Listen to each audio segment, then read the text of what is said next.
Okay, we are back talking both college football and the NFL on the OFN Today with Marc Lawrence of PlaybookSports.com. Mark, how's it going? I know that you're just like, what are you, sharpening the pencils and spraying the fine parts of your computer dashboard, and you're just like getting ready for the next 4 or 5 days of nonstop bowl coverage. Well, in truth, what I'm doing, Greg, is I'm adding more and more oil into the well-oiled machine, that being my database. And we're cranking it out right now because we're getting ready for that College Bowl stat report. It's probably the most sought-after publication that we do, other than obviously our Preview Guide annual football magazine.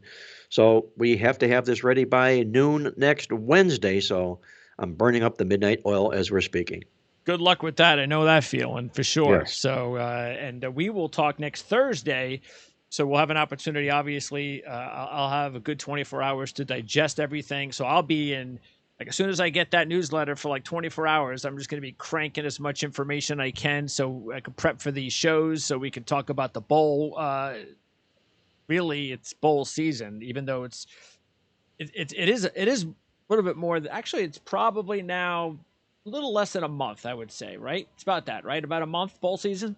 Well, December 17th being the first game. So, we're actually more like 2 weeks, okay?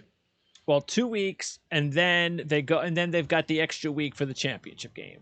So, the football season itself, correct. Yeah. Yes. So we'll be done in about 3 weeks after it begins. Yeah. Okay. Anyway, who cares about when it'll be over? We want to talk about now before it begins. And one of the things that I tell you what, first of all, we didn't get an opportunity to talk about this last week. And I said that we were going to, and I'm glad we waited until this week because it's still not over. And all the changes going on as far as the head coaches in college football. It is just not just the changes, because we've seen a lot of changes before, but the major programs that have had changes: LSU, Florida, Miami.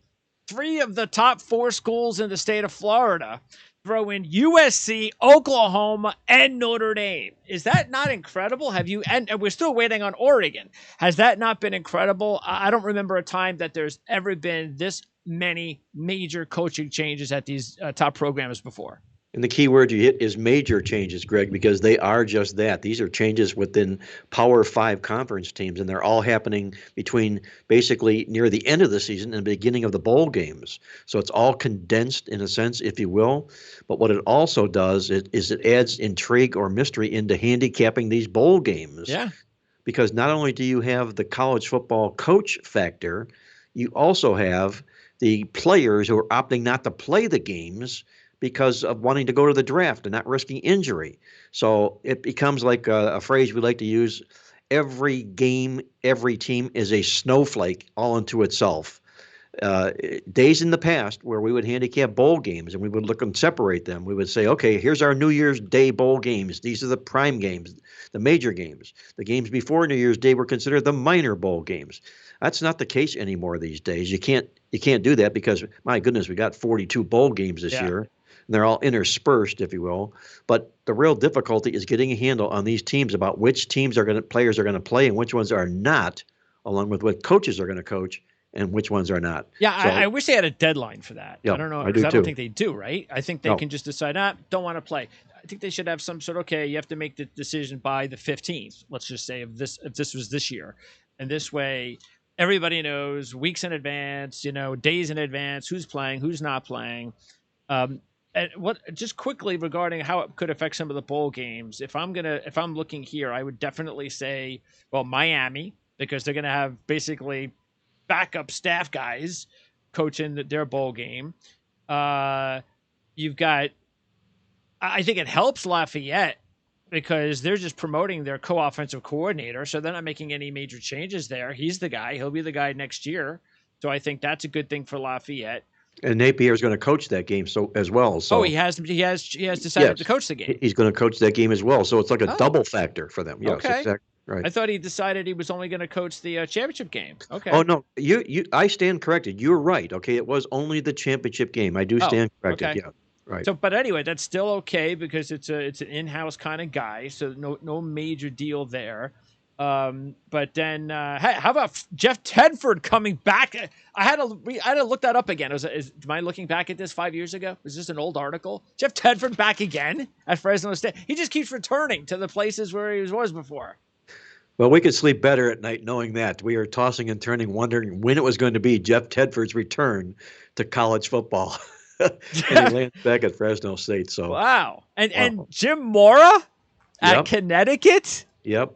Okay. Unbelievable. I like that. I like it when these big name type coaches go to these little small programs. It helps the small programs out, which is good for us. We don't want to see these UConn teams that have to get 40 points. That's not good for us. That doesn't help us any. Clay Helton goes from the USC to Georgia Southern. Yep. What's up with that? Terry Bowden went to Louisiana Monroe this year. He did. And he helped that program. So I guess Mike McIntyre's back. There you go. At FIU. We could have a show. We'll call it We're Back. Okay. Yeah, we're back. That's it. Joe Moorhead is going to Akron. It didn't work out for him at Mississippi State, so I'll go down to the group of 5 at Akron. Good, because Akron stinks, so they can you get all the help that they can muster. UMass gets former Michigan defensive coordinator Don Brown. Yep. It puts that Don Brown blitzing defense at UMass. It can't be any worse than what's been going on there. And then, of course, the major coaching jobs. Which one was the one that it really hit you the most? For me, I think it's Cristobal. I think what's going on down there with Cristobal and we all know that he's not all that great of a head coach, but he is one of the best recruiters in the business. Now he gets to go back to his alma mater and recruit in the state of Florida. And they just brought over the Clemson AD who helped resurrect Clemson and everything that's been going on there. I think that's, to me, because we've all seen USC and Oklahoma and LSU. We've all seen the successes there before. But Miami has done nothing since the good old days. And I think this is going to be the biggest deal going. I think this is going to make a lot of fans. I mean, they're probably already drunk with excitement. Well, they are very excited down here because it's Cristobal returning home. He was a player with the Hurricanes. He coached at FIU. Southern Florida is his home. It's where his roots are. But I'm going to tell you something, Greg. Miami paid dearly to bring him down here. I mean, unbelievable because I didn't think they had that kind of money. Well, it's a private institution. It's very, very expensive to go to school there. So obviously they have monies in the coffers, but they weren't spending it on the college or on the sports programs. That's what I meant, I guess, yes. That even like Butch Davis leaves FIU because they weren't spending money on the sports programs. But now the commitment that they've made here to Mario Cristobal is beyond, it's senseless. I mean, it's just financial irresponsibility. Crazy. They bought Cristobal out of his contract at Oregon. That was after buying Manny Diaz out of his contract at Temple. Now they have to pay Manny Diaz out to send him off here. This is going to end up costing Miami $30 million to get this whole thing in place to bring Mario Cristobal back home. Well, that means, and look, I don't think that it's in what they're doing is they're saying, especially since this is his alma mater, that we anticipate he is going to have us competing for the playoffs in about 3 years. And we anticipate, since this is where he lives and this is where it's all at, that unless he gets a job in the NFL, which he never will, this is where he's going to stay. And we'll get that money back. It may take us 5 years or 7 years, but if he keeps sending us to the playoffs and we get close to the playoffs every year, we'll make the money back. I'm sure they figured that's their end picture, their end result that they're looking for. But I'm questioning whether or not Mario Cristobal is a real good head coach. We talked about it before in the past. He ends up coming from Oregon, and think about this. He comes from the softest of all of the Power 5 conferences. Okay, maybe he wins by default there because nobody was any good in that conference to begin with. And he won because he recruited. He was able to recruit. The recruiting. Right. So he's only going to be as good as the people he surrounds himself with. Absolutely. That's going to be the entire key, the staff that he puts in place down here at Miami. If he assembles a good, rock-solid one, they will be competitive. If they don't, he's going to end up hurting again, and he might not even live out the term of that contract. Those hires, like you said, will be big, but just the recruiting itself, because they have been hammered. The whole it's really I don't understand how all three of those schools have not done a better job recruiting. I don't. How can you not recruit in your own state? I don't understand it. It's because they're in Southeast Conference territory, and the Pirates have infiltrated. The programs have gone downhill, and with that, in comes Alabama. In comes Georgia's, all those schools. Georgia borders Florida.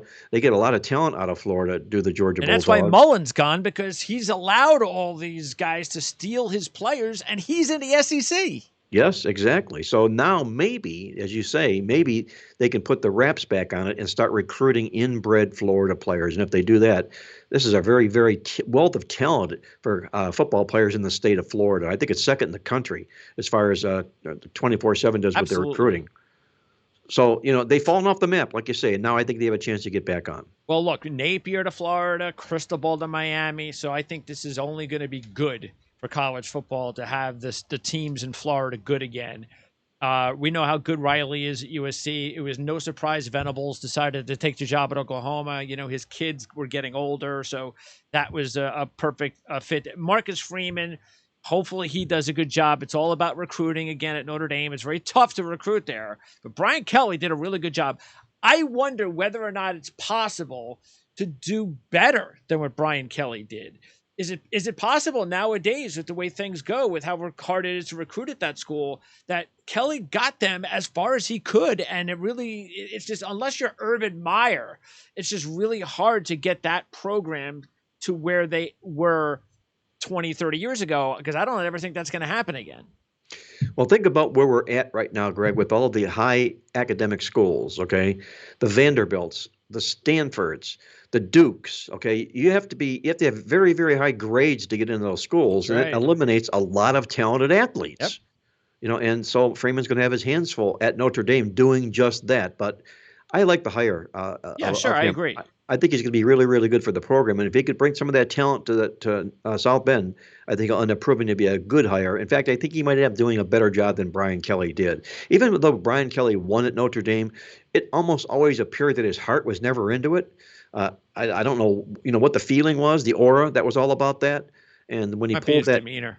Yeah, it may well be his demeanor, and then when he pulled that move, that Art Modell move to LSU. That's the tricky one. That's the one that I have the least amount of confidence with. So not to say that he's not a good head coach, because he is. He's a very good head coach. Yes. But the whole thing about taking somebody to an area of the country where he's never recruited and been before, that doesn't work very often. Especially when you're trying to talk Cajun when you're not Cajun. That's hard. Yeah. Yes. DeBoer, that kind of, not surprising, but I mean, if he's going to take a job and leave Fresno, that's the job, is you take the job with one of the best ones in the Pac-12, and you can't blame him for that. So good to see Sonny Dykes back in the Power of Five with TCU. And Jay Norville goes from Nevada. He saw the writing on the wall. Carson Strong's gone. All right, I better take this job over here at Colorado State. So we're still waiting on Oregon. The top schools, Oregon, Virginia, Duke, the Power 5 schools. Those are the ones we're still waiting on. And by the way, Rich Rod gets the head coaching job at Jacksonville State. There'll be a Conference USA program in 2023. So that's a good hire. You hire a guy like Rich Rod because he helped Bowden over there at ULM with some big time upsets this year, and that's the kind of coach that I think helps acclimate yourself to FBS football. But I haven't heard anything about Oregon.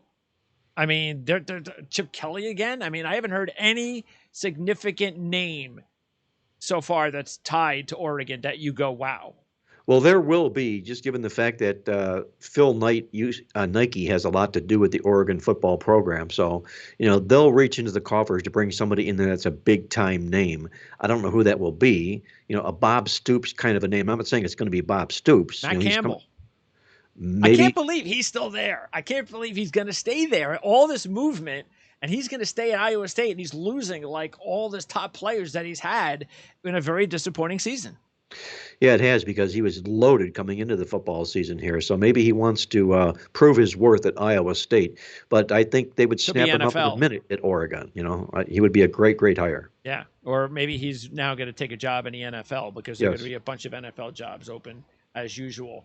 Okay, so now we're going to kind of tie that in a little bit with also, I just want to, because we're going to go over all these games next week, but what I wanted to talk about, just the ones that stood out to me as far as the instant, you take a look at the games, the bowl games, and which ones. And again, the first game is next Friday, the Bahamas Bowl. That's Middle Tennessee State and Toledo. And Rick Stockstill is still at Middle Tennessee State, so maybe that job might be open soon too. But no word yet on whether this is his last coaching game. So it looks like he'll be there for another few years. But the ones that intrigue me the most, we'll start with the Cure Bowl. I like Northern Illinois Coast Carolina matchup. I think that's a good matchup. You get the MAC champ, who has 5 upset wins in a MAC title game, as a heavy dog against the little powerhouse Coastal Carolina team from the Sun Belt. I like that matchup.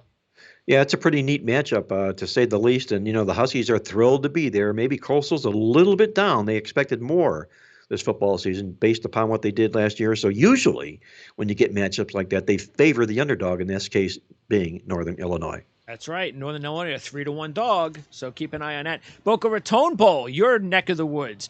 I like the matchup. You get the 2 runner-ups from those 2 Group of 5 conferences, Western Kentucky and Appalachian State. I like the matchup. Yeah, it's a really neat matchup. 2 real good football programs here. High-powered Western Kentucky. Only one other team was better, or not even better. Nobody was better than Western Kentucky in the stats this year. They outyarded 12 of their 13 opponents, and only one other team did that. That happened to be Alabama. Okay. So Western Kentucky does bring some bravado to this football game, and we all know Appalachian State might be in an angry mood after what happened, the way that they lost their conference championship game. Then you've got the LA Bowl. And remember I said last week they always pit matchups that I don't like them to pit? Well, here you go. Utah State. I like Utah State. We've talked highly about them all year. Anderson's done a phenomenal job. We loved them last week against San Diego State. They blew out San Diego State. So I was riding Utah State no matter what in their next game, and they take on Oregon State. Jonathan Smith, I have been one of his biggest fans here. We've talked all year about the job he's done at Oregon State, so I hate the fact that I have to choose between these 2 teams, but I do like the fact that the odds are so high that I'm just going to take advantage of the fact that Utah State's getting 7-8 points, and just like Northern Illinois, they've won 5 times as the dog this year. Yeah, Utah State's been a very, very good underdog this football season. Oregon State caught a lot of teams by surprise. I don't think they'll be catching Utah State by surprise. No, at least the odds makers say that. The only concern I have for Utah State is this. When I look through the midweek alert and what will be in the College Bowl report, statistically, Utah State's weakness fills Oregon State's strength. And what it is Utah State allows 5.4 yards a carry, and Oregon State runs the ball for 5.6 yards a carry. So you know what Oregon State's game plan is going to be here. The question is, how will Blake Anderson counter that? Okay, the Liberty Bowl. I love this. How can you not love this matchup? This is what you want to see in bowl matchups. Mississippi State and Texas Tech. You get Mike Leach against his former team. This is what it's all about. It's great when you see matchups just like this. It's absolutely terrific. And we got the mad professor to pick apart here between now and when the game starts. One note of caution here. Okay, yes, it is a Southeast Conference team against a middling Big 12 team. But there's one thing Mississippi State does not do that you need to do in bowl games if you want to be successful, and that's to be able to run the football. They rush the ball for less than 100 yards a carry, and when you're favored in a bowl game and you can't run the ball for 100 yards, you're in deep, deep trouble. So keep that in mind, handicapping this football game. Do not knee-jerk to Mississippi State here. Joey McGuire, Baylor assistant, is now the new head coach at Texas Tech. Okay, also, the Cheez-It Bowl. And how can you not love this matchup? Really a matchup of 2 teams that thought they'd be playing in a playoff semifinal. Clemson and Iowa State in the Cheez-It Bowl. And this is almost a pick'em game. So this is a good one. But again, this is a matchup of 2 teams that never thought they'd be playing in the Cheez-It Bowl. Yeah, this would be the Xanax Bowl, two deeply disappointed, depressed football teams, but nonetheless a good matchup because you got two football teams that were AP preseason top 10 teams. Okay. So they're meeting here in the Cheez It Bowl. And I think it's going to be one of the better, if you will, minor bowl games on the card here. Clemson was on the come at the end of the football season. Iowa State was going the opposite end on the ladder. We'll see exactly where these two teams meet in the middle, but I think it's going to be a great football game to watch. And look, see, this is one of those games where if I'm thinking about Iowa State, I'm like, you know what? I'm going to wait until game time to find out if Matt Campbell is still there. That's number one. And number two, if you look at Clemson, so they've lost their leader above the head coach. They've lost their. It looks like they're going to lose their offensive coordinator Tony Elliott because he's going to get more than likely either the Virginia or Duke job. And then they've lost their defensive coordinator Venables. Now I don't know if I'm assuming he's gone already. I have no idea. Why would he coach this nothing game? So there's a lot of craziness going on behind the scenes with Clemson. And I must say this, I haven't heard anything yet. I haven't done my homework on this, but Clemson, they're going to think about another quarterback next year, right? They're not coming back with this guy, are they? I don't know. This kid was a five-star, number one rated recruit out of high school, and do you give him a mulligan after last football You better season have here? a backup plan, though. Yeah, he got to have a backup plan. There's no question. But I think he'll end up opening at least training camp with him as his top quarterback. I don't know who he's got as far as recruits go, but he's got somebody Oh good yeah, on that roster. yeah. So, may the best man win in a situation like that. And as you mentioned, Clemson, this matchup here, this is another game that fits that bill. Every bowl matchup is a snowflake all unto itself because you don't know what's happening inside the coaching ranks, inside the player ranks, and this game fits that bill to a T. And by the way, December 15th, which is the same day that the guide will be available, is recruiting day. It's the biggest day of the year now in college football recruiting. Yes, they'll have that second recruiting day a month after that, but that's like 2% of your players will be added to your team. Everybody is going to know what your 95% of your team is going to look like on December 15th. So that's what the coaches are doing right now as well. They're not hanging around looking at X's and O's for the bowl. They're on the recruiting trail, knocking on doors, sitting in living rooms, and that's going to make for a busy time. I mentioned the quarterback thing because I heard something about like a top recruit quarterback who was one of the backups for Clemson said he was transferring. That's why I said to myself, why are you transferring? That must mean that they actually are going to give this. You've already resigned yourself to the fact that the guy who's there was Ungale, I forget his name, is going to wind up being the quarterback. That's why I kind of felt maybe that was the case, unless there's, of course, but Clemson, they probably have, two other 4-stars sitting right behind him anyway. So.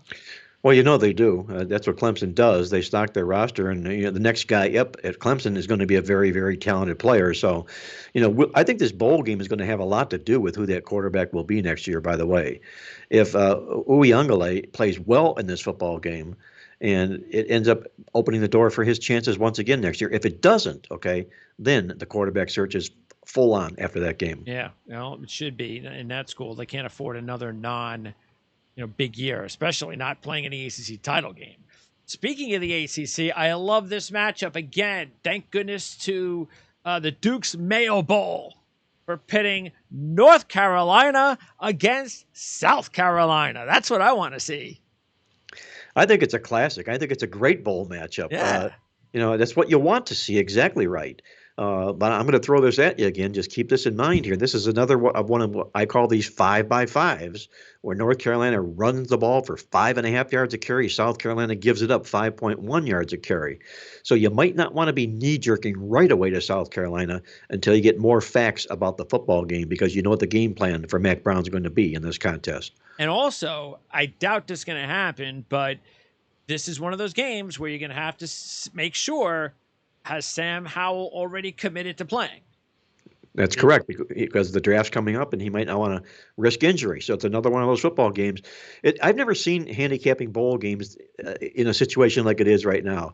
Generally, okay, when the first bowl numbers come out, all the sharps were out there taking the best number, knowing which way the games were going to move. And by the time the game came around, you had probably 4 to 6 points, the best of it. They're not doing that anymore, okay, because of situations like this. You don't want to end up jumping on North Carolina at what you think is a good price, and all of a sudden Sam Howell says, I don't want to play, and suddenly It's you're an holding the even worst game. of the number. Exactly. Yeah, that's a big jump. So, Yes, it is. Right. Speaking of quarterbacks that will be in the first round in the 2022 NFL draft, here's a good one: the Peach Bowl, Pitt and Michigan State. Now, I must say this: this was going to be one of those, and we'll get into the lines in a minute. I looked at the line when it came out and Pitt was a 3-point favorite. I was like, what? I was like, okay, I'm jumping all over Michigan State there. Well, the line changed like that, and Michigan State is now the 1-point favorite as well. They should be, but a really good matchup. Really love the game, but once again, let's make sure Pickett's playing.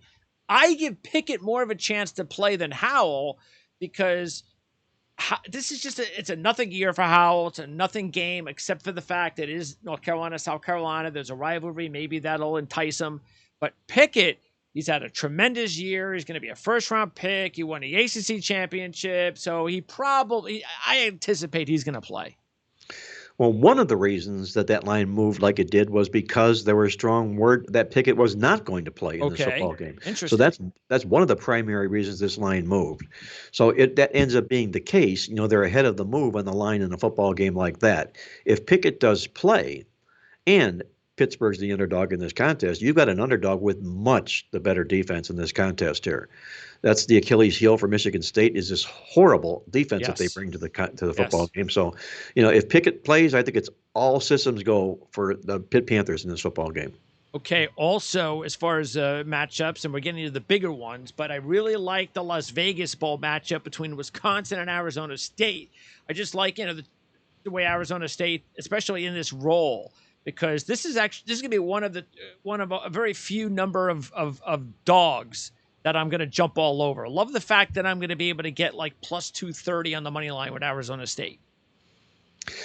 I have to agree with you. If really, arguably, at some point in the football season, this might well have been a Rose Bowl matchup. Arizona State was at a time the best team in the Pac-12 conference, and we know Wisconsin had all the ability to win the West and possibly pull the upset again and represent not only the Big Ten in the football playoff, but if they didn't, go to the Rose Bowl like Ohio State's doing instead.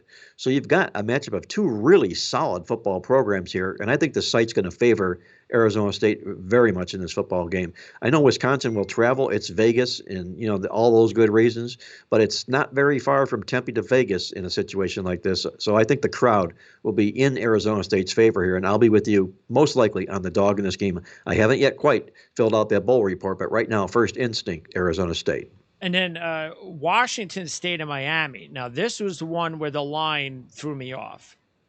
I'm sorry, but this is just Pac-12 bias of that's a crappy conference. They're no good. Look, if you take out Clemson, the ACC has not done anything over the last few years. So I don't want to hear anything that the ACC is so much better than the Pac-12. I love what Washington State's done this year. They did it even when their coach went down. The assistant's done a really good job. They won the Apple Cup, beating Washington. I mean, if Oregon would have lost to Oregon State, Washington State would have played in the Pac-12 championship game by winning the Apple Cup. So they've done just about everything that you could ask for, Washington State has. And yet, even though Washington State wins the Apple Cup, wins all of those big games, they are still the underdog in this matchup. I'm sorry, I just don't understand how they're getting 2.5 points from Miami. Well, one of the reasons that I might understand that they are getting some points is simply the fact that the Pac-12 has just sucked it up in bowl games the last 3 years, 6-25 to the spread. Yeah. And in fact, when they're playing a team that's coming off a win like Miami is, they're 1-19 to the spread in those particular football games. That's not too good. No, it's not too good. So, aren't you surprised though that the line hasn't moved since? I mean, they're basically saying, "Oh yeah, it doesn't matter that Miami's not going to have anybody coaching." some eighth coach on the coaching staff is going to run their coaching. That just shows no respect at all to Washington State. I imagine, who is it? What's his name? Dickert. I imagine he's going to use some of this as bulletin board material. I mean, come on. No respect.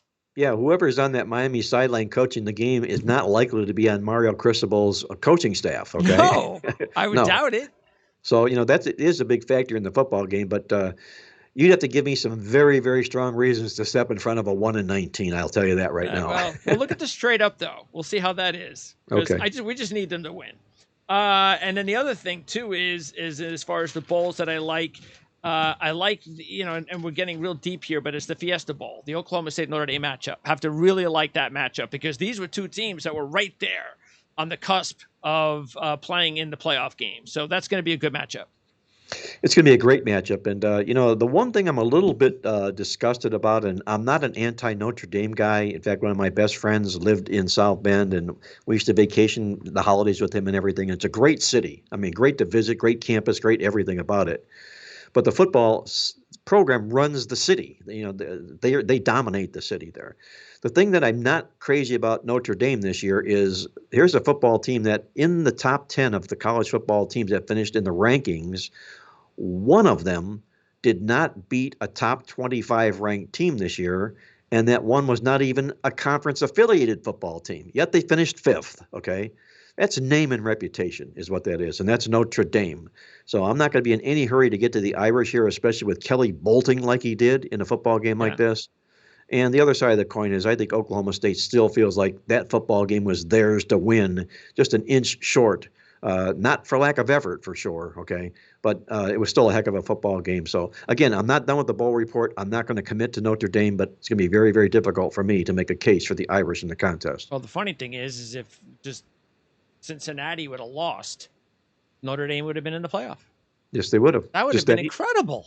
Just that simple, right? Yeah. And not having beaten a top 25 team. Come on, man. They never should have been ranked that high to be put in that position. And that's what they were. It's just, I just can't imagine. But anyway, it didn't happen.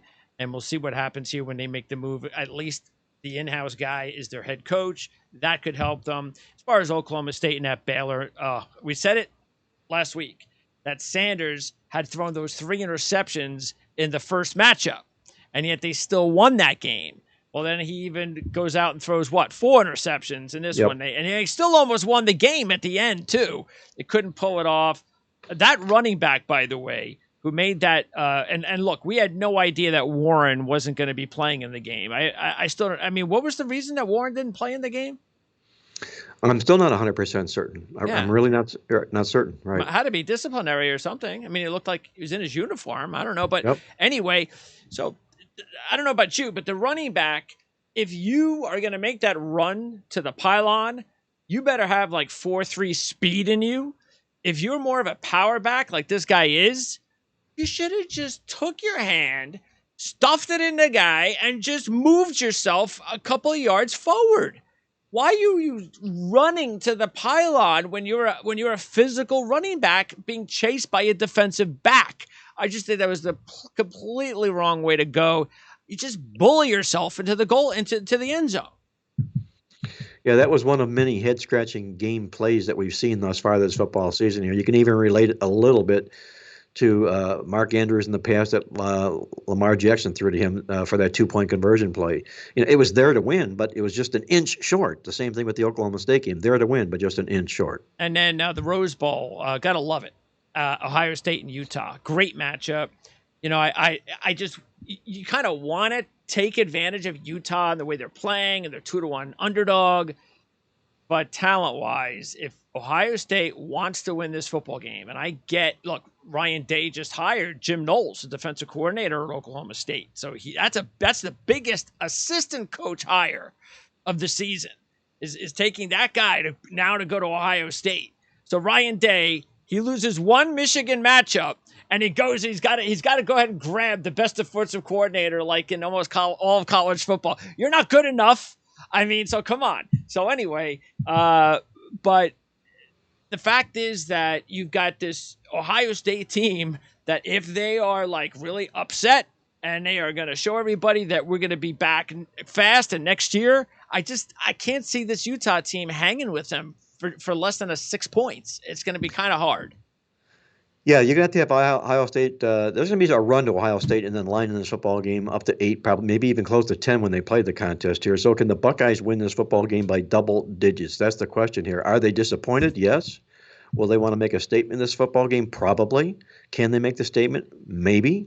So, a lot of intrigue goes into handicapping this game. If you're a diehard dog lover, you have to like everything about what Utah is this football season here. Yes. Everything about what it is they are. So I think it should be one of the more difficult handicaps in this college football bowl card.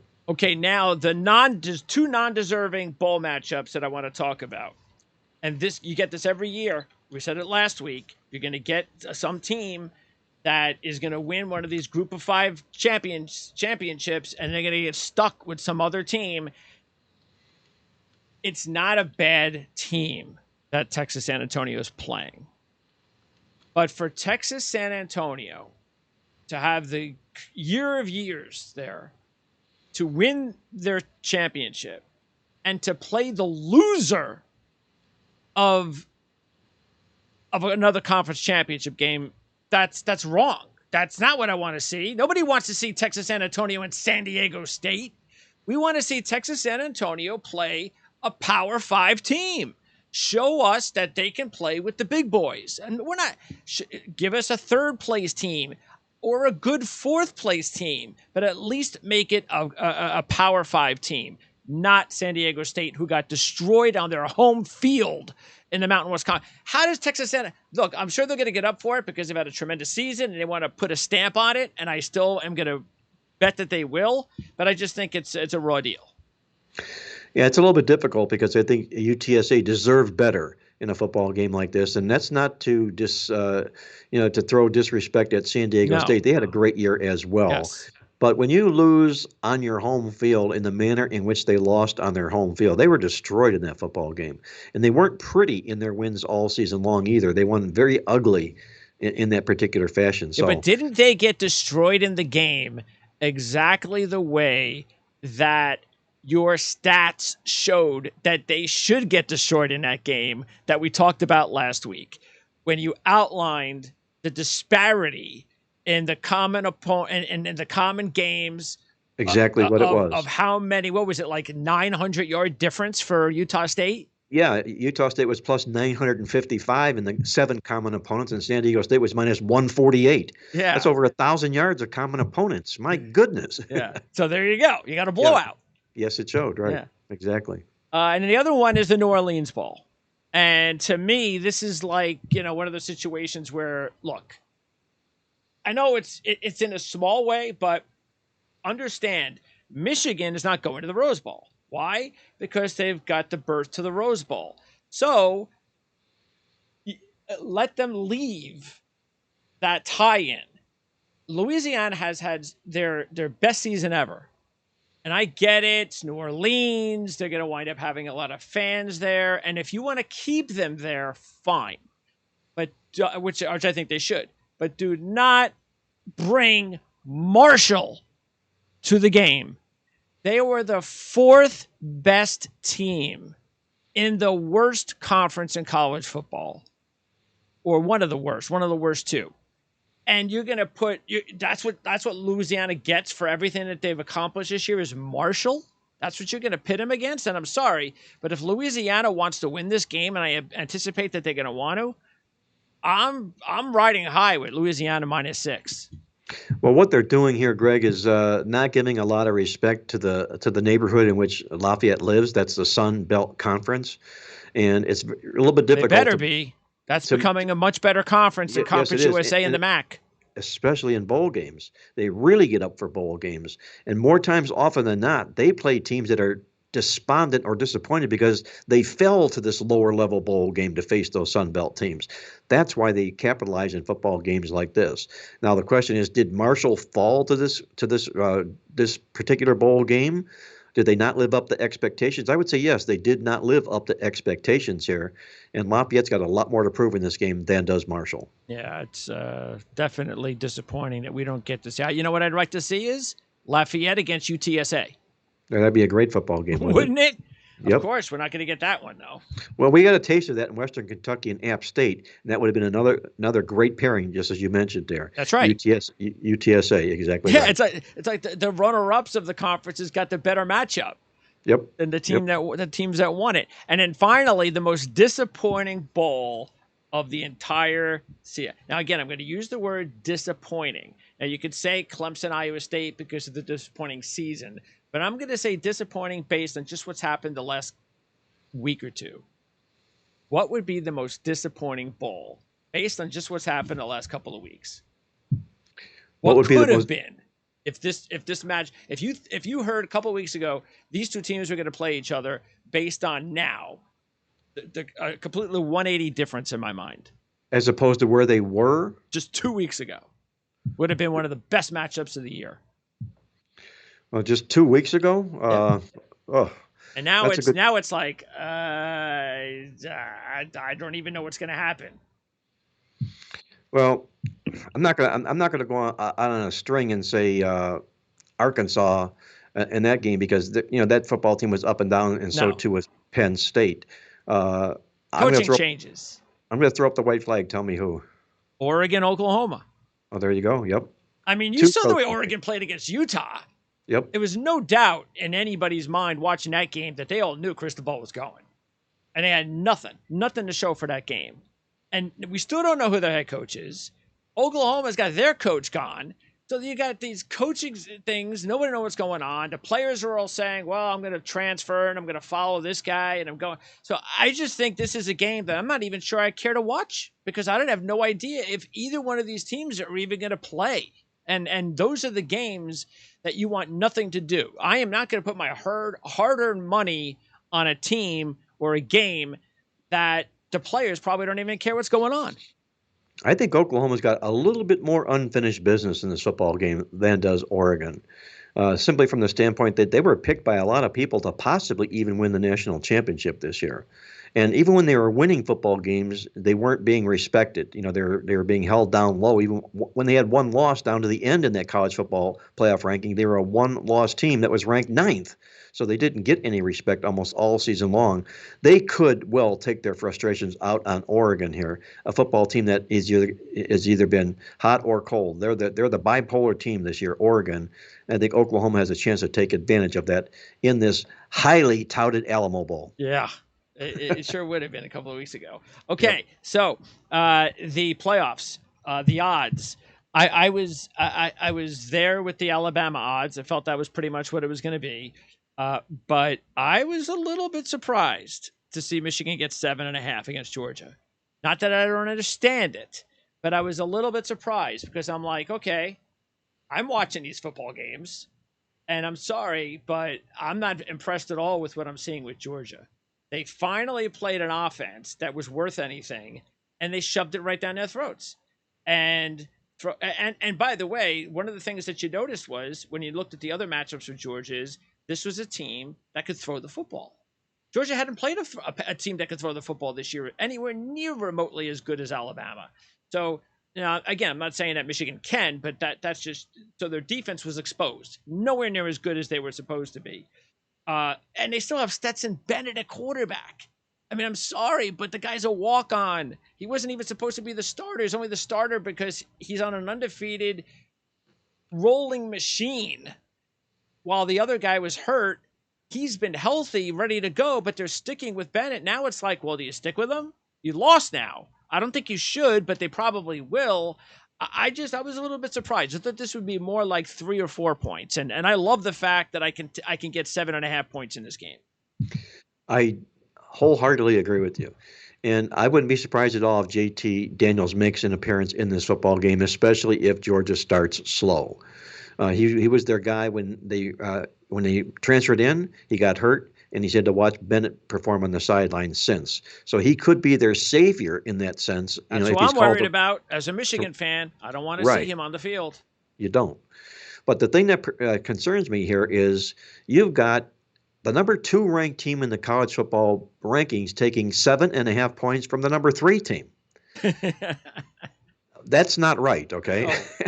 There's something not right in that equation there. There's something not right. That's SEC versus Big Ten bias. Isn't that what that is? Well, it's that, and it's. I think you could have just left it at SEC because Alabama's laying 14 to an undefeated football team. Yeah, that's true. You know, I know. so See, that's so you what. See, that's why I thought with the Michigan line last week, I was like, if you switch Ohio State with Michigan, Ohio State's probably a 20-point favorite against Iowa. The line was 11. It started to finally start moving. It's like 10 and a half. Then it moved up to almost 13 or something by game time. But it's the same thing's happening this week. If Ohio State had the name on Michigan's jersey and they'd be the number 2 team in the country, they would not be getting 7.5 from Georgia. No question about it. You know, the game would be pick 'em. Okay, you'd be in that Yeah. range. Okay, is where it would be. So, I don't know what the odds maker's thinking here, other than the fact that Georgia had performed like a number 1 team all football season long until they laid that egg to Alabama. But when you have a perfect season ruined and you go into the college football playoff, you're probably not in the best mind frame going into that particular football game because your dreams of the perfect season were ruined. And Michigan's season continues to keep rolling along. You can anti-Jim Harbaugh all you want, but give him his just due. He did a great job with his football program this year. And there was a time when he didn't trail in any football game. Remember that, for the longest period of time. I think that was well into November. Okay, so his football team has been really, really everything what they've been touted to be this year. They're the only team in the nation that hasn't been behind by double digits. There you go. There you go. And you're talking a game here where for them to lose this spread, they would almost have to lose by double digits. Yeah. Right. So look, and I've been saying it all year, and as a Michigan fan, I can't be more happy to see that it's actually come to fruition. But this has just been a different year. They've broken all the historical trends, and that's because that's what has to happen. It's like what Harbaugh said after the Ohio State game. This is the new beginning, almost, is what he said. This is the beginning. This is the re-beginning. And I believe that. This is the new beginning. And so I think those trends 5 years from now, as long as he's still there and they're winning, those trends are all going to all of a sudden start evening out. And he's now, then all of a sudden, within 2 or 3 years, we'll look back and we'll be going, oh, now you want to take Jim Harbaugh in all these big game situations. And I do think that that's what's going to happen, because I just think they're going to get better and better, and the recruiting is going to get better. So that's what happens when you have a young staff and you have young quarterbacks and young players on your team, even though Hutchinson will be gone.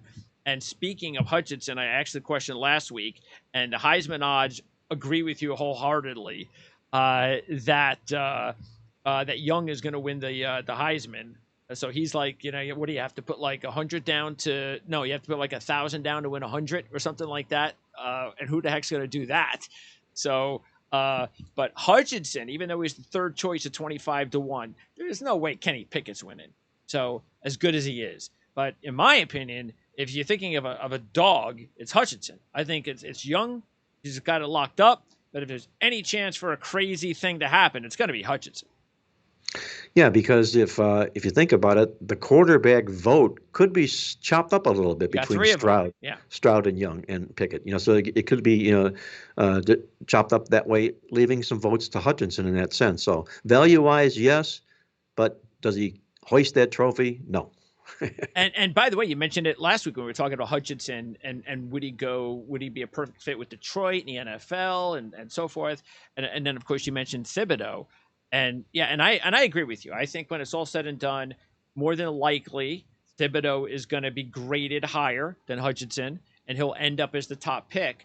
Well, Thibodeau already, no surprise, is not playing in the bowl game. We forgot to mention that. But we knew that was going to happen because the guy's been banged up a lot. There was no way he was going to risk injury to the NFL to play in a meaningless bowl game. No, and he'd be foolish to do just that if he was allowed an opportunity not to play. I can't blame him a lick for doing that, especially, like you say, injury-prone players. And here's my investment suggestion for anybody out there that wants to try to make some money on the college football futures with only 4 teams and 3 games left. Georgia and Alabama pretty much even money. Alabama's pretty much even. And Georgia's about minus 115 or something like that, or minus 110. I forget. Michigan 6-1. Cincinnati is what, 15-1, I think. So my suggestion would be, and I'm just going to use $100 as an example. Put $100 down on Alabama and put $100 down on Michigan. That's what I would do. That's the matchup I believe we're going to see. If you do that, You get your money back if Alabama wins, and if Michigan wins, you clear 400. That's, again, just using $100 as the investment. Well, it's not a bad theory because you have to figure Alabama's going to win the football game, and if they win the football game, they cover your other bet, is what they do. If Right. they And then both win, if correct? Michigan Yeah. wins the game, okay, if Michigan wins the football game, you can almost spread that bet a little bit when they do play Alabama. So, Oh yeah. Okay. so it's not a bad game plan at all. Yeah. Because Georgia, I'm sorry, and I know teams have had this back against the wall after they have their emotional has gone down and all that stuff. I just can't see this Georgia situation. I can't see it. I just, even if they beat Michigan, I can't see them beating Alabama. I just can't. Alabama is so much in their heads right now. I just cannot see it. That's why I was a little bit surprised that they were almost even money to win the championship, to tell you the truth. I'm a little bit surprised myself. And in fact, look at my book here. I'm looking when Georgia did play Cincinnati just 2 years ago in a college football bowl game. Yeah, I remember that one. Yeah. You remember that football game? That's right. It was a good one. Yeah, they win by 12 points. Okay. Yeah. It wasn't a blowout by No. any means. Okay. And in fact, I think the final score was a little bit more than the way the game was played in the football field here, too. So does it make Cincinnati a live dog in the Alabama football game? Perhaps. I know they'll be disrespected. That's for certain. And I also know that Alabama can't possibly be as high for this game as they were for the Georgia football game, Especially when they've got the underdog role. Yeah, exactly. They don't have that this time. No, you go from a 20-point swing, you go from a 6-point dog to a 14-point favorite in a primetime game. That's a little bit difficult to have to do as well. You know what I want to see is Ahmad Gardner, who, according to their stats, has never given up a touchdown pass in his entire career. And he's supposed to be a first-round draft pick. Go up against Jamison Williams. That's what I want to see. Let's see how good he is. Put him on Williams and go, because they got the other corner too, who's a really good corner too. So you can go match one-on-one with these Alabama receivers, and I want to see how good these guys really are. I'm not saying, look, he can give up a touchdown. That's fine. It's going to happen. But if he gives up one touchdown, 80 yards, 5 catches, that's a good job in my mind. But if that's how you beat Alabama, is to put your best players against their best and prove to us just how good these guys are. If he could shut down Jamison Williams, you know how much his draft stock goes from like the 20th pick in the draft to maybe the top 5. Well, that's Bill Belichick type stuff, putting your best player on their best player and taking that best player of theirs out of the game, which might be a game plan, obviously, for Luke Fickell in the contest. So that'll be interesting to see exactly how that plays out. I will watch Gardner in that football game. Oh, yeah. There'll be some good ones. We'll talk more about that in the coming weeks. And then Army-Navy, before we go to the NFL, Army 7.5, Navy plus 240. This is not a good Navy team the last few years because their quarterback situation's a mess. I don't think they need to move on from their coach. I know there's some talk about that. Because if you just put one of those really good Navy quarterbacks behind center the last couple of years, they're still playing really good football. The problem is, with the triple option, you have to have a really good quarterback. They have had terrible quarterbacks the last couple of years. Not even Christian Anderson type for Army, but just no good. These guys are just not good. But as a dog, you think this is a good spot to take Navy? I think it's a real good spot to take Navy for a couple of reasons. Number one, Army has its bowl bid in its back pocket. Navy's going nowhere. They're the team that's going to be home for the holidays in a big rivalry football game, of which they were shut out 15-0 in last year. So that gets the attention of this rival dog in this particular football game. The other thing is something we did in the midweek alert, and I looked at revenge in this military series when one team shuts the other team out and how these teams do in the rematch the following year.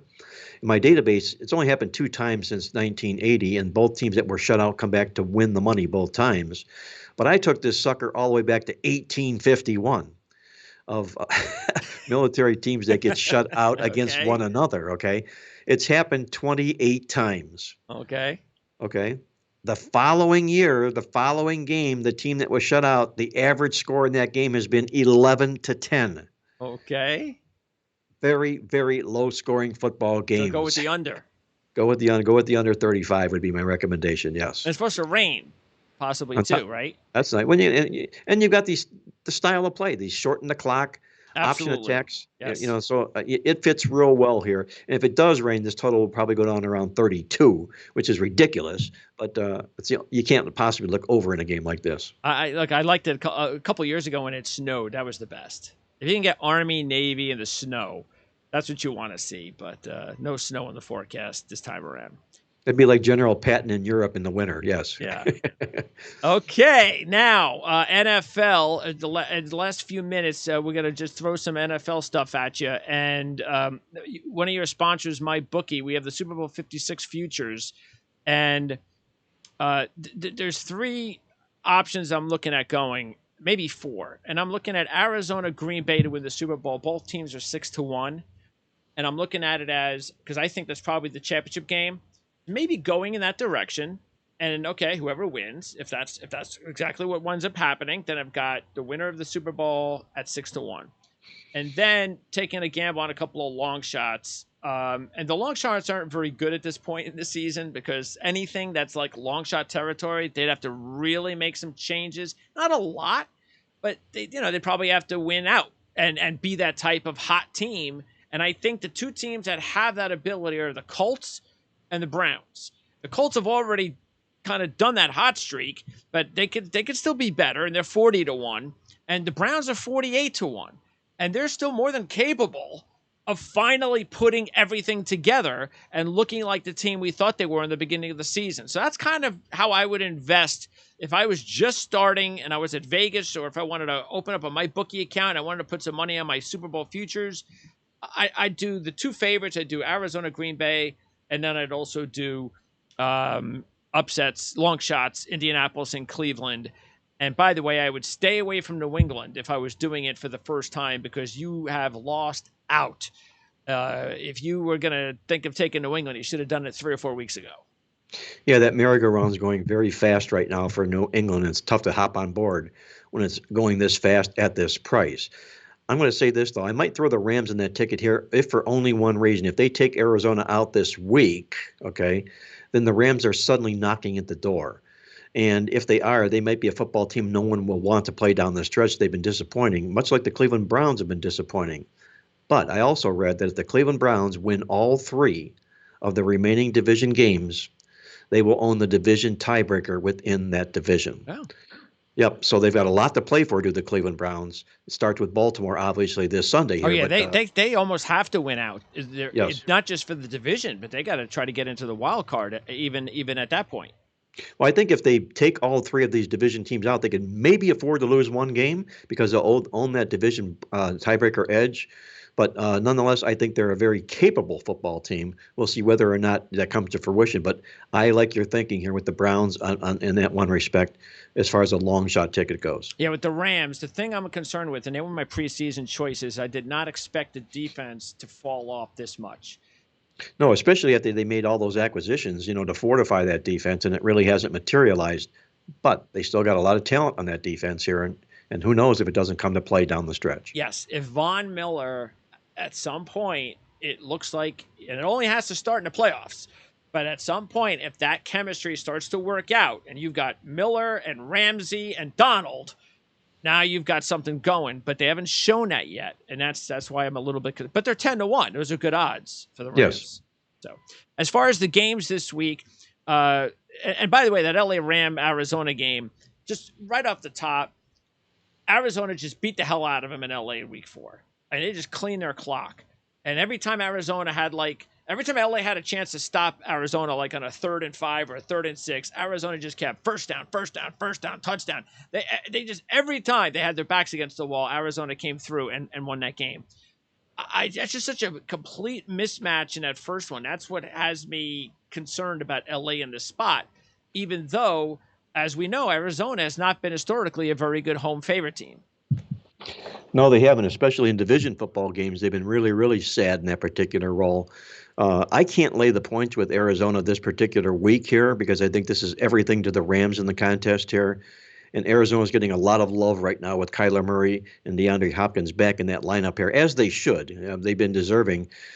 arguably maybe the best team in the National Football League. Them or Green Bay, the two teams as you mentioned. But I think this is a do or die spot here for the Rams this particular week. Yeah, and what is it? I think it's well, Cliff Kingsbury 0-4 as a home favorite of less than 6 against the spread. Yeah, Kingsbury's not in a very good role this particular week at all. Yeah. But I have to also pat him on the back for the job that he's done thus far this football Absolutely. season. He was in a hot seat to begin the year. Yeah. And I He was think on a hot seat when he got the job. yes, he sure was, Yeah. you know. Yep. And then I Good saw for that him. video of the pad that he lives in Paradise Valley, and I wanted to throw up. My goodness. But he's done a great job nonetheless. Yeah.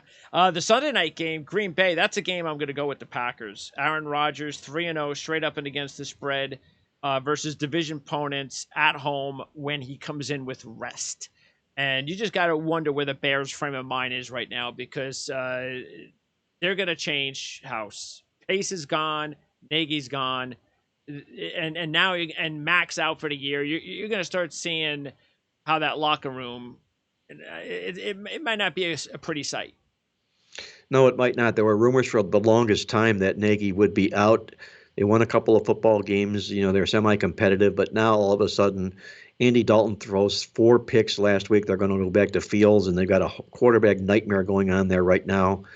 I don't think we're going to see Nagy on the sidelines in Chicago next year. Also, as far as the Sunday earlier games, you got to feel it. Dallas, Washington, it's a great rivalry. Washington's been playing great football lately. They've won 4 straight up and against the spread, all as dogs, all 4 upset. They beat Tampa Bay to start this winning streak, in case people forget. And Dallas, meanwhile, yeah, they beat New Orleans, but it wasn't a pretty game. They did not beat Vegas on Turkey Day. I still think there's something that's just not clicking with the Cowboys. They're not like they were earlier in the year yet. So I'm thinking Washington, I get 4, a close game. The money line, if you do that, is plus 170. So I like Washington. I like Washington here as well. You got Dallas, the 27th ranked defense in the National Football League, allowing over 370 yards a football game. Washington on this nice run here since they come back from the bye week. 4 straight wins, all as underdogs, and they're dressing up again as an underdog this week. I think it fits like O.J. Simpson's glove, and I'm going to play Washington plus the points here. My prediction on the score, by the way, 17-15. Ooh. Washington. Ooh, nice and low. I like that. Yeah.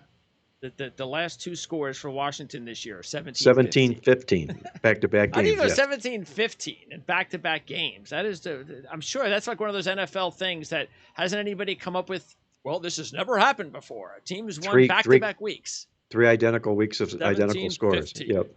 And then the huge matchup on Sunday afternoon, Buffalo and Tampa Bay. And Buffalo coming off the loss, they're like in the wild card scramble all of a sudden. It's amazing that Buffalo has got to start winning some football games here just to make the postseason. I think that might be what they need. They don't have to worry about the weather because they're going to Tampa Bay now, so that passing game can do whatever they want now. It's up to Tampa Bay's defense to stop them, but I like Buffalo in this matchup. They have a much more sense of urgency to win this football game. And I'll probably take the Bills in that one. I like their defense in this football game here. It's much, much superior. They're off being handcuffed last week with that with the high winds and the Bill Belichick attack that he masterfully put together against them last week. And Tampa Bay's got this big division lead, and suddenly Buffalo, as you say, is not so comfortable in the playoff race. I think this is a huge game for the Buffalo Bills. Weren't you surprised the way Dable handled the offense last week early on? Because it was like they got the wind in their favor, and he's running the football. What are you doing? You don't have a running game. You're supposed to be using your passing game when you have the wind in your favor. It just didn't make any sense. And even the coach wound up saying something after the game about how they didn't take advantage of some of the opportunities. I'm assuming that's what he was talking about, because towards the end of the game in the second half, they just kept throwing the football and they were having success. So I didn't understand that philosophy by Daboll. And I think Daboll is somebody that his job might be on the line. Same thing with the guy from Baltimore. I think both of them, things have been looking really good behind the scenes with Allen and with Jackson. But these offenses, there are issues underlying issues you can see with their offenses, and Dable better get going with this team. Well, the biggest issue Dayball had was going up against Bill Belichick, and not making the corrections in a football game like that. So, I'm not surprised at all with what it is Bill Belichick does. I wonder whether or not, if they make the playoffs, and they probably will, they've got enough offense to be able to sustain all their way through to the Super Bowl. Yeah. I know defense wins playoffs and Super Bowl games, but you still have to have an offense to take to the party with you. And I don't know if New England's got that offense here right now. It's like the Brady offense of their first Super Bowl winning championship season. That's exactly what that was and is. But they don't have those elite defending players that they had when they beat the Rams that year as well. So I agree. I think they may be able to get to the Super Bowl, but winning a Super Bowl, I don't see that happening. By the way, Brady, and I got this at the newsletter, 0-5 straight up and against the spread as a favorite during the regular season when he takes on opponents with a 636 winning percentage or greater since he's been with Tampa Bay. That's a pretty neat stat, isn't it? Yeah, I like that. Yeah, lost every game straight up as a favorite. Game. My goodness, that fits the bill. Again, it fits like the Bills. Just fits the Bills. Perfect. I like Bills. that. And then the last one is Cleveland and Baltimore. You just talked about Cleveland. I just think they're so desperate right now and they're coming off the bye. This is it. This is their season. You lose this game coming off the bye after what happened to Baltimore last week. And Baltimore is kind of fragile as it is. We just talked about that. If you can't win this one, I think it's over. So I think Cleveland comes out ahead somehow. Well, we mentioned they can win 3 division games and they can put themselves in the driver's seat in a football game like this.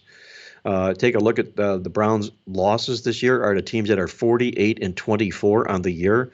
They got this extra week to get ready for the game, and it's not like Baltimore is putting the fear into anybody these days. Since their bye week, they haven't scored more than 20 points in their last 4 football games.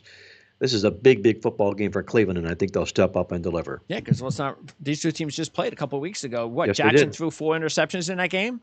Exactly. It's a right-back rematch for Cleveland is what it is. Right. Okay, so, again, you're going to be working full-time, 20 hours a day, in the submarine. Just send the food down through the hole. You'll have a straw. Yep. And what's going to make this such a big deal for anybody out there that wants to take advantage of it and purchase this bowl guide if they'd never purchased it before? Well, because you don't want to make a move on a bowl game until you look at the bowl guide and what it has to say. You may not agree, but it's going to open your eyes up, and there'll be certain situations that you weren't aware of, and this guide covers a myriad of those situations here. Absolutely a must-have, our most popular publication, as I mentioned, next to the magazine, the Bowl Guide. Log on at playbooksports.com and order your bowl guide right now because we'll be delivering it to you on Wednesday, 2 days before the bowl game starts. Can't wait. Mark, appreciate it as always. We'll talk a week from today when we preview the bowl season and get an opportunity to take a look at that bowl guide and more. So, Mark, we'll talk to you next week. Appreciate your time as always. Hey, my pleasure as always, Greg. Be well, be safe, and let's hope the ball bounces our way this week.